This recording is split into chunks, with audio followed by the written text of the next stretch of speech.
नमस्कार दोस्तों, स्वागत है आप सभी का एक और नए धमाकेदार मैच के साथ एक नए वीडियो में। मैच है सीएसके वर्सेस एमआई अल क्लासिको। अगर आईपीएल का सबसे बड़ा मैच बताया जाए तो सीएसके और एमआई के बीच ही मैच होता है। दोनों ही टीमें ज़बरदस्त और फिर से इस बार एमएस धोनी खेलते हुए आपको दिखने वाले हैं। रोहित शर्मा, सूर्य कुमार यादव, बहुत ज़बरदस्त टीमें आपको इस मैच में खेलते हुए दिखने वाली हैं। मैच नंबर 3 है जो कि होगा शाम 7:30 पे M A Chidambaram stadium Chennai में। हार्दिक पांड्या इस मैच से बैन है, जिस कारण से वो टीम के हिस्सा नहीं होंगे, तो सूर्य कुमार यादव इनके जगह पे कैप्टन कर रहे हैं। और सामने वाली टीम से ऋतुराज गायकवाड़ है। दोनों का ज़बरदस्त, मतलब इससे ज़बरदस्त मैच आपको देखने नहीं मिलेगा, जिस तरीके के दोनों ही टीमों के बीच कंपटीशन और खासकर फैन बेस भी है। तो ऐसे मैच में ग्रैंड लीग जीतना हमारे लिए बहुत इंपॉर्टेंट बन जाता है और अच्छा खासा अमाउंट भी हम लोग ग्रैंड लीग में जीतेंगे। एनालिसिस पूरा ग्रैंड लीग बेस्ट ही होने वाला है, तो हम लोग ग्रैंड लीग बहुत अच्छे से क्रैक करेंगे। वेन्यू स्टेट से शुरू करते हैं। M A Chidambaram stadium Chennai. Chennai का होम है, इसको चेन्नई का किला बोला जाए तो कोई बड़ा बात नहीं होगा। चेन्नई यहाँ पे बहुत कम मैच हारती है, ध्यान रखना ये बात। 159 का एवरेज स्कोर है, 246 रन हाईएस्ट है, लोवेस्ट 70 रन है। पेस वर्सेस स्पिन में देखोगे पिछले सीजन पेसर्स का गेम बहुत ज़्यादा हाई रहा था, स्पिनर्स को कम विकेट मिले थे। पेसर्स को 64 विकेट, स्पिनर्स को 20 विकेट मिले थे। Good for spin, good for spin सभी लोग बोल रहे हैं। देखते हैं किस तरीके का विकेट बनता है, बट मुझे लग रहा है फिर से आपको पिछले सीजन जैसा ही दिखने मिले। लेकिन इस बार चेन्नई के पास अच्छे स्पिनर हैं तो थोड़ा उसका भी प्रभाव हो सकता है, बट जो भी होगा अपडेट आपको टेलीग्राम पे मिल जाएगा। 72 मैच बैटिंग फर्स्ट करने वाली टीम जीती है, सेकंड 66 होगा, 76 गलत से लिखा गया है तो इसको आप करेक्ट कर लेना। 54 बार 150 से नीचे का स्कोर बना है, 170 से नीचे 41 बार, और 170 से 190 के बीच में 23 बार, 190 प्लस 22 बार, और वो भी 22 बार आप देखोगे तो रिसेंट ही बनना स्टार्ट हुआ है। तो पहले बहुत लो स्कोरिंग मैच होता था, स्पिनर्स को बहुत हेल्प मिलता था। तो अगर पीछे के हिसाब से देखोगे तो होगा रिसेंट मैच इस वेन्यू पे। जो लास्ट मैच हुआ था आईपीएल का वो हुआ था राजस्थान रॉयल्स और सनराइजर्स हैदराबाद के बीच, क्वालिफायर मैच था। और अभी रिसेंट में तो इंटरनेशनल मैचेस भी यहाँ पे हुए हैं। T20 इंग्लैंड के साथ जो हुआ था तो उसको मैंने शामिल नहीं किया, आईपीएल वाला ही मैच रखा है। फर्स्ट इनिंग बैटिंग करते हुए राजस्थान सनराइजर्स की टीम 175 बनाई थी 9 विकेट पे। राजस्थान चेस करते हुए तो 139 रन ही बनाई। 9 विकेट पेसर्स को मिला था और स्पिनर्स को 3 विकेट। पेसर्स का गेम बहुत ज़्यादा रहने वाला है, स्पेशली फर्स्ट इनिंग में पेसर्स बहुत ज़्यादा विकेट ले रहे हैं अगर आप ढंग से देखो तो। फिर दूसरा मैच जो देखोगे राजस्थान रॉयल्स खेला था, 141 रन चेन्नई और राजस्थान रॉयल्स के बीच हुआ था, 141 बनाया था, 145 बना के चेस कर लिया गया मैच को। फिर पंजाब किंग्स के साथ राजस्थान रॉयल्स में ही अगर आप देखोगे तो 6 विकेट पेसर्स को मिला है, 3 विकेट स्पिनर्स को। कैप्टन सिमरजीत बना है जो कि चेन्नई का बॉलर, और रैयान पराग वीसी बना है। तो कैप्टन वीसी का भी अब ध्यान लेके चलना। पंजाब किंग्स 162 पे 7, 163 बना के चेस कर गया यहाँ पे। पंजाब किंग्स ही चेस की है। फिर ऋतुराज गायकवाड़ कैप्टन बना है, वीसी राहुल चहर। सनराइजर्स हैदराबाद के साथ चेन्नई ने 212 रन बनाए थे और हैदराबाद को 134 पे ही ऑल आउट कर दिया था। सेकेंड इनिंग में पेसर्स ने 9 विकेट लिए थे, बहुत बड़ा बात है। पेसर्स को भी चेन्नई के पेसर्स 9 विकेट लिए थे, ध्यान रखना इस बात का। एलएसजी 210 और सीएसके ने बनाया था और एलएसजी 213 बना के जीती।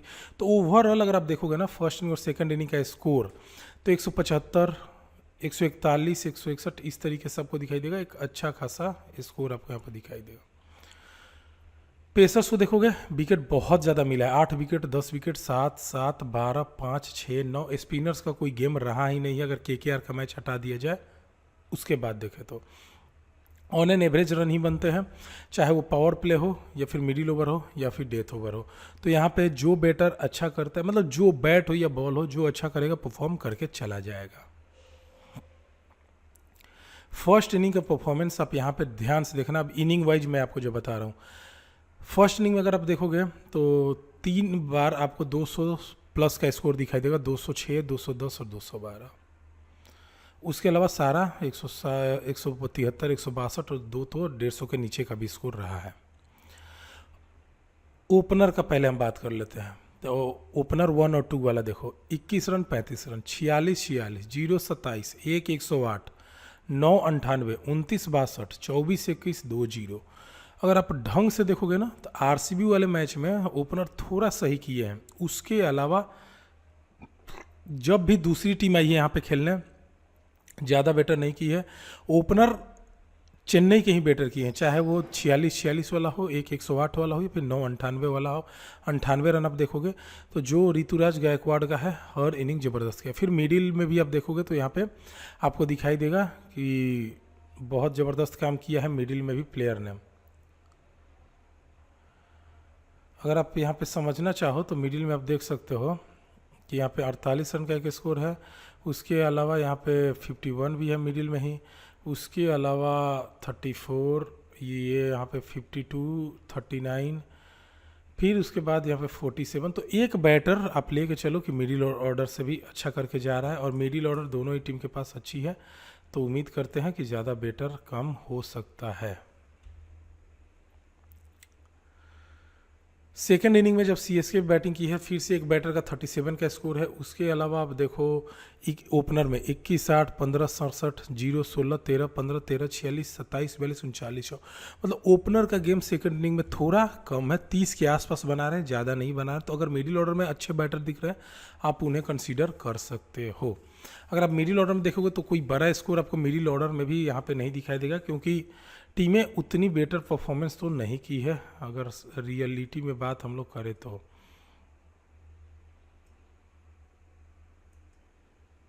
जैसे आप देखोगे ना मिडिल ऑर्डर में देखो 37 यहाँ पे बेस्ट दिखाई दे रहा है, यहाँ पे 34, तो इससे अच्छा तो ओपनर ही परफॉर्मेंस करके गया है।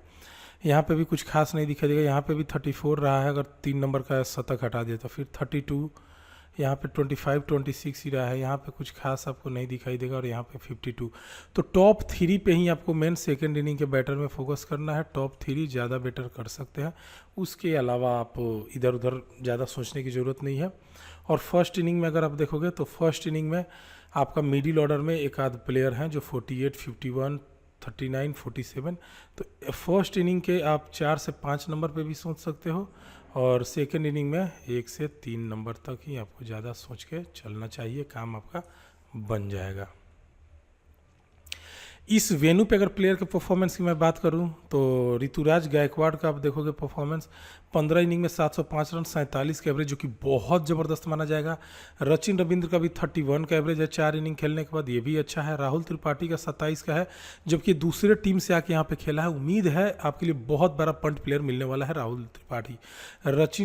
डेवन कॉनवे का 49 है, शिवम दुबे का 27 का एवरेज है, MS धोनी का 25 का, उसके अलावा करण, विजय शंकर हुड्डा का कुछ खास नहीं है। लेकिन आप ये जो 6 प्लेयर देख रहे हो ना, 6 के 6 प्लेयर खेलते हुए आपको दिखने वाले हैं, और ये ज़बरदस्त परफॉर्मेंस देके आपको जा सकते हैं। स्पेशली राहुल त्रिपाठी आपके लिए बड़ा पंट होने वाला है, ध्यान रखना, क्योंकि इतना ना बड़ा नाम है कि कोई दूसरे प्लेयर्स को ट्राई करने वाला ही नहीं है। विकेट में देखोगे कोई खास नहीं है, चेन्नई की तरफ से सभी विकेट लेके मैच बनाए थे। अश्विन का 43 में 50 है, 49 में 33 विकेट है रविंद्र जडेजा का। मतलब कुछ खास सिचुएशन किसी का भी एज ए बॉलर नहीं है। लेकिन मतीसा पथिराना का 5 इनिंग में 13 विकेट, बहुत बहुत बहुत ज़बरदस्त परफॉर्मेंस है पथिराना का। यहाँ से रोहित शर्मा का 16 इनिंग में 372 है, 23 का एवरेज है। सूर्य कुमार यादव का 36 का एवरेज, और तिलक वर्मा का 34 का एवरेज है। बाकी कुछ खास यहाँ पे नहीं है। तिलक वर्मा को छोड़ दिया जाए, सूर्य कुमार यादव, ये लोग ठीक ठाक किए हुए हैं। दीपक चहर जो कि हमेशा चेन्नई से ही खेले हैं, तो 19 मैच में 23 विकेट है। अब देखो पेसर्स को यहाँ पे कितना हेल्प मिला है, पथिराना के विकेट है, फिर आपको दीपक चहर के विकेट दिख रहे हैं, तो थोड़ा सा आपको पेसर्स पे ध्यान देना होगा। दोनों ही टीमों के पास पेसर्स अभी फिलहाल ठीक ठाक से हैं। फिर सेंटनर के 3 इनिंग में 3 विकेट है, करण शर्मा की, तो 4 में 3 प्लेयर ऐसे हैं जो चेन्नई से खेल के जा रहे हैं, तो फिर बात ही अलग है। टोटल 36 मैचेस हुए हैं, चेन्नई ने 17 जीता है, मुंबई 19। दोनों ही टीमें ज़बरदस्त है, और दोनों का परफॉर्मेंस भी देख सकते हो, क्या गजब का परफॉर्मेंस रहा है मेरे भाई, बहुत ज़बरदस्त टीम की हुई है। हेड टू हेड परफॉर्मेंस में अगर देखा जाए तो ऋतुराज गायकवाड़ का 30 का एवरेज है 8 इनिंग खेलने के बाद, जो कि ठीक है। रचिन रविंद्र तो एक ही इनिंग खेला है, कुछ का ज़्यादा मायने नहीं रखता है। राहुल त्रिपाठी का 23। तो ये प्लेयर मुझे एज अ पंट प्लेयर बहुत खतरनाक दिख रहा है। कॉनवे कुछ खास नहीं किया है 3 इनिंग में, ये ध्यान रखना, सिलेक्शन हाई है इसका। शिवम दुबे का 22 का है, मतलब दोनों तरीके से वैसा ही है। 21 सैम करन का 28 का है, सैम करन इस टीम से के सामने अच्छा किया हुआ है। तो ध्यान रखना इस पे। बाकी कुछ खास है नहीं। रवि अश्विन का 35 में 36 विकेट है, जडेजा के 20 विकेट है। उसके अलावा पथिराना के एक इनिंग में 3 विकेट। तो पथिराना हर जगह से आपको ज़बरदस्त दिख रहा है, तो फोकस होना चाहिए। कैप्टन वीसी मटेरियल भी है, आप उसको उस तरीके से भी सोच के जा सकते हो। खलील अहमद के भी 5 इनिंग में 9 विकेट हैं, तो ये भी आपके लिए इंपॉर्टेंट प्लेयर बन जाता है। तो फास्टर बॉलर में खलील अहमद, मथीसा पथिराना यहाँ से इंपॉर्टेंट बन जाएंगे। रोहित शर्मा का 26 का एवरेज है, सूर्य कुमार यादव 23 का एवरेज, तिलक वर्मा 35 का एवरेज। तो तिलक वर्मा यहाँ से बहुत इंपॉर्टेंट प्लेयर बन के जा रहा है। फिर दीपक चहर अभी तक तो खेला ही नहीं है भाई, चेन्नई से ही हमेशा खेला, इस बार वहाँ चला गया है। सेंटनर भी हमेशा चेन्नई से खेला है। करण शर्मा 8 मैच में 4 विकेट, कुछ खास है नहीं। बोल्ट का 12 में 13 विकेट है। तो ओवरऑल कुछ खास आपको ज़्यादा अलग सिचुएशन नहीं दिखाई देने वाला है। अब अगर मैं बात करूं तो पहला नाम है डेवन कॉनवे का, जो कि लेफ्ट हैंड बैटिंग करता है। रीसेंट फॉर्म आपको देख लो, कोई ज़्यादा मायने नहीं रखता है मेरे भाई, ये मैं शामिल करना नहीं भी चाहता था, बट लोगों का डिमांड होता है रीसेंट फॉर्म चाहिए, सो दे दिया जा रहा है। 30 रन, 21 रन, 20 रन, 9 रन, 76 और 43। तो 3 इनिंग ठीक ठाक से हैं, उसके अलावा कुछ खास है नहीं। ऋतुराज गायकवाड़ 97 हटा दिया जाए तो कुछ खास नहीं है। रचिन रविंद्र 69, उसके अलावा कुछ खास नहीं है। राहुल त्रिपाठी का ऑनलाइन एवरेज 13, 24, 21, 16, 44, 5। शिवम दुबे अच्छा खासा फॉर्म दिखाया भाई, सारा इंटरनेशनल रन है, कोई 11 मैच का रन नहीं है। शैम करन अभी IL T20 में खेला था, जहाँ पे ठीक ठाक सा परफॉर्मेंस रहा था, खेलने के चांसेस हैं करन के, खेल सकता है। अब देखो थोड़ा सा ऊपर नीचे हो गया है। MS धोनी, अब इनका तो 1 से 2 ओवर ही खेलना है, तो कोई ज़्यादा सेंस बनता नहीं है। रविंद्र जडेजा कोई खास फॉर्म नहीं है। रविचंद्रन अश्विन भी ऑन एन एवरेज सही। पथिराना भी अभी रीसेंट फॉर्म बहुत बेकार गया है, बट इस टीम के साथ अच्छा कर सकता है। खलील अहमद अच्छा फॉर्म से आ रहा है। उसके अलावा अगर मैं बात करूं यहाँ से, तो आप देखोगे परफॉर्मेंस वाइज दीपक हुड्डा तो कुछ खास परफॉर्मेंस नहीं है। लास्ट के 2 मैच में 46 रन और 65 रन है और 1 विकेट है, वहाँ पे अच्छा परफॉर्मेंस दिया है। Anshul Kamboj 2 wicket, 3 wicket, 1 wicket, 1 wicket, तो ठीक ठाक सा परफॉर्मेंस रहा है और एक लॉन्ग हैंडल भी यूज करता है, तो बैटिंग से भी थोड़ा बहुत आपको परफॉर्मेंस देखे जा सकता है अंशुल कंबोज। नाथन इलिस BBL में बहुत ज़बरदस्त फॉर्म दिखाया था, 3 विकेट, 1, 3, 1। जैमियो बर्टन में मतलब एज ए बैटर कुछ खास नहीं दिख रहा था, बट प्लेयर अच्छा है, बैटिंग बॉलिंग दोनों ज़बरदस्त करता है।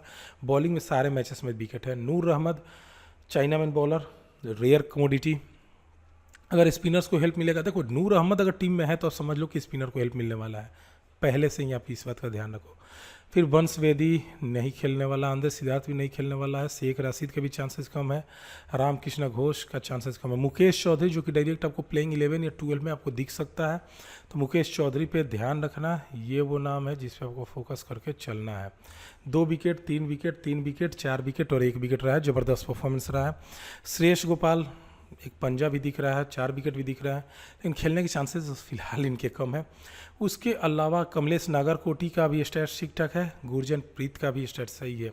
तो गुरजन प्रीत, कमलेश नागरकोटी, मुकेश चौधरी, इन तीनों में से कोई अंशुल कंबोज, इनमें से 1 या 2 प्लेयर का चांस बन सकता है, खेलते हुए आपको दिख सकते हैं, इसलिए इनका स्टैट्स आप रखो। प्लेइंग 11 की मैं बात करूं तो MS धोनी और डेवन कॉनवे विकेट कीपर में आपको खेलते हुए दिख सकते हैं, चांसेस हैं कि दोनों ही खेलें। बैटर में रचिन रविंद्र, ऋतुराज गायकवाड़, राहुल त्रिपाठी और शिवम दुबे आपको खेलते हुए मिल जाएंगे। इनमें से मुझे लग रहा है कि सभी खेलेंगे। रचिन को अगर टीम ड्रॉप करती है तो हो सकता है नूर अहमद खेल जाए, या फिर नाथन इलिस को अगर खिलाना हो तो टीम उस तरीके से सोचे तो बात अलग है। Sam Curran, Ravindra Jadeja, Ravi Ashwin all rounder section में, और मतीसा पथिराना, नूर अहमद, खलील अहमद, अंशुल कंबोज, नाथन इलिस, इनमें हो सकता है। मैंने अंशुल कंबोज को थोड़ा बैटिंग सोच के रखा है, बट मुझे जो लग रहा है हाई चांसेस है कि मुकेश चौधरी 12 में आ जाए। मुकेश चौधरी पे आप ध्यान रखना। नूर अहमद या फिर नाथन इलिस, जैसे मैंने बताया, ये हो सकता है। कॉनवे और रचिन रविंद्र दोनों ही खेल लेंगे, कोई दिक्कत नहीं है।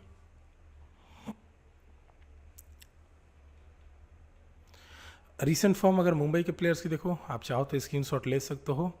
रोहित शर्मा का ऑन एन एवरेज सा परफॉर्मेंस रहा है, जो वर्ल्ड कप हुआ था वहाँ से रिटायरमेंट ले लिया, तो वर्ल्ड कप का इनिंग है, 57 और 92 रन का स्कोर आया था। रेयान रिकल्टन ठीक ठाक फॉर्म में चल रहा है, बहुत खतरनाक बैटर है। सूर्य कुमार यादव का फॉर्म पिछले 5 मैच में कुछ खास नहीं है। तिलक वर्मा 5 मैच में 2 इनिंग ज़बरदस्त दिखेगा, 72 और 24 का। रिसेंट फॉर्म खतरनाक है, ये 5 मैच हटा दो तो बहुत ज़बरदस्त सीजन गया है 2024 वाला इसका, और कैप्टन बीसी लायक मटेरियल है। नमन धीर बहुत अच्छा चॉइस होगा, देखना होगा इस बार टीम इसको कहाँ खिलाती है। टॉप ऑफ द ऑर्डर खिलाएगी, क्योंकि पिछले बार तो टॉप ऑफ द ऑर्डर इसको मिला था, 1 डाउन 2nd डाउन ही खेल रहा था। विल जैक्स के खेलने के चांसेस हैं। अब इनका बैटिंग कहाँ होगा, देखो मुंबई में बैटिंग एडजस्ट कर पाना डिफिकल्ट है, क्योंकि सारे टॉप ऑर्डर के बैट्समैन नहीं दिख रहे हैं यहाँ पे। अंगद बावा, हार्दिक पांड्या नहीं खेलने वाला है, तो मुझे लग रहा है अंगद बावा को मौका मिल जाएगा। बैटिंग प्लस बॉलिंग दोनों ज़बरदस्त है इसका, तो मौका मिल सकता है। फिर मिचेल सैंटनर ठीक ठाक सा चॉइस है। Trent Boult 2 wicket 2 wicket 1 wicket 1 wicket 1 wicket, और ट्रेंट बोल्ट का परफॉर्मेंस ये कहाँ का, SA20 का। दीपक चहर ठीक फॉर्म है, करण शर्मा का भी फॉर्म ठीक ठाक ही है, बट चांसेस हैं यही खेले 11 में ये हो सकते हैं। और 12वां खिलाड़ी आपको अर्जुन तेंदुलकर के रूप में भी दिख सकता है, फिर वो बात कर लेंगे। बाकी सारे प्लेयर्स का स्क्रीनशॉट लेकर रखना चाहो रख सकते हो, ज़्यादा कुछ यहाँ से मुझे चेंजेस नहीं दिख रहे हैं। प्लेइंग 11 की बात करूँ, विकेट कीपर में रयान रिकल्टन ही खेलते हुए दिखने वाला है, और ज़्यादा मुझे कोई चांस भी नहीं दिख रहा है जिस तरीके की टीम कॉम्बिनेशन दिख रही है, और ओपनिंग भी करेगा, ज़बरदस्त चॉइस है। बैटर में रोहित शर्मा, सूर्य कुमार यादव, तिलक वर्मा, अंगद बावा। अब देखो अंगद का क्या सीन है ना, बॉलिंग फास्ट करता है, ठीक ठाक सा चॉइस है, बट इसको ड्रीम 11 बैटिंग सेक्शन में मेंशन किया हुआ, इसलिए मैंने बैटिंग में रखा। ऑलराउंडर या फिर बॉलर कम बैटर देख सकते हो। ऑलराउंडर में नमन धीर, Will Jacks, Mitch Santner perfect आप समझो कि खेलने ही वाले हैं, अगर कोई इंजरी कंसर्न नहीं हुआ तो।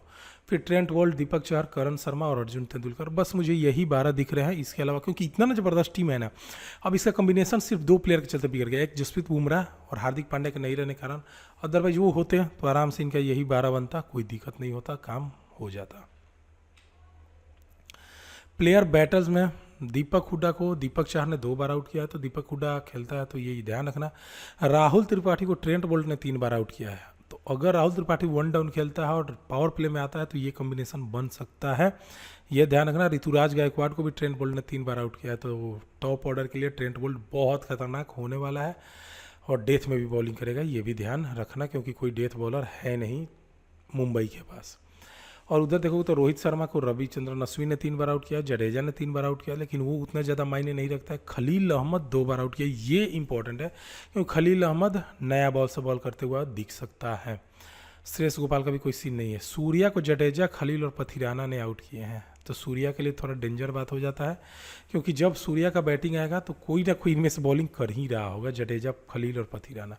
तिलक को भी खलील ने 2 बार आउट किया हुआ है, तो अगर तिलक ऊपर में आते हैं तो ही, क्योंकि खलील का चांसेस कम है टॉप में और बॉटम। अब देखो किस तरीके से बॉलिंग को टीम यूज़ करती है, पहले हम लोग देखेंगे, उसके बाद ही हम अपना कॉम्बिनेशन कर पाएंगे।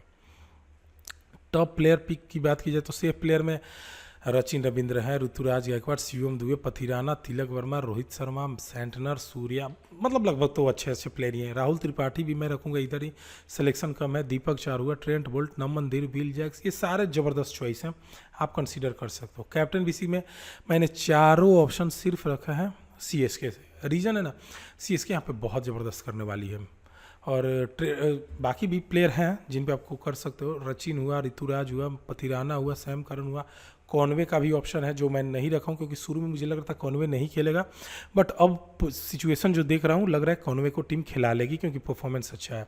फिर इसी कैप्टन बीसी में शिवम दुबे, सूर्य कुमार यादव, सैंटनर, तिलक वर्मा, इन पे आप कर सकते हो, ये सब प्लेयर अच्छा करते हुए आपको दिख सकते हैं। तिलक वर्मा ने यहाँ पे अच्छा परफॉर्मेंस दिया था इंग्लैंड के सामने जो मैच हुआ था उसमें। अब बात करते हैं टीम की, तो जो मैंने टीम बनाया हुआ है, चेन्नई की तरफ से विकेट कीपर में डेविन कॉनवे और रैन रिकल्टन को हमने ले रखा है। कॉनवे और रिकल्टन दोनों ही ओपन करेंगे। बैटिंग में ऋतुराज गायकवाड़, सूर्य कुमार यादव, रचिन रविंद्र, शिवम दुबे और तिलक वर्मा। ऑलराउंडर में मिचेल सैंटनर और सैम करन को ले रखा है। पथिराना और ट्रेंट बोल्ट को बॉलर में ले रखा है। तो ये 11 प्लेयर ऐसे ही हो सकते हैं, और भी बहुत सारे नाम हैं जो कि बाहर हैं, जिन्हें आप अपने टीम में डायरेक्ट एंट्री दे सकते हो, देना भी चाहिए। जैसे खलील अहमद हुआ यहाँ से, सामने वाली टीम से दीपक चहर भी होता है, इन लोगों को आप मौका दे सकते हो। राहुल त्रिपाठी ज़बरदस्त चॉइस है, मुझे लग रहा है ज़्यादा बेटर कर सकता है, लेकिन इसका देखना होगा बैटिंग ऑर्डर किस तरीके से 3 पे आता है या 4 पे आता है, 5 पे आता है, किस तरीके से टीम यूज करती है उस पर मेन चला जाएगा। अगर रचिन रविंद्र नहीं खेलता है तब तो 3 आएगा, तो अब तो मस्ट पिक हो जाएगा और मैं उसको अपने टीम में ले भी लूँगा। तो फिलहाल के लिए ये है मेरी टीम। आप रिस्क और सेफ्टी के साथ मैनेज कर सकते हो। ग्रैंड लीग की टीम है, ज़बरदस्त है। कैप्टन बीसी का बहुत सारा ऑप्शन है, लेकिन मैं सजेस्ट करूँगा सैम करन, पथिराना, गायकवाड़, तिलक वर्मा, इन्हीं में आप ज़्यादा कोशिश करो करने का, ज़्यादा बेटर रहने वाला है। उम्मीद है आपको वीडियो पसंद है तो लाइक और कमेंट कर देना। मिलता है अपडेट के साथ टेलीग्राम पर। वीडियो देखने के लिए बहुत बहुत धन्यवाद।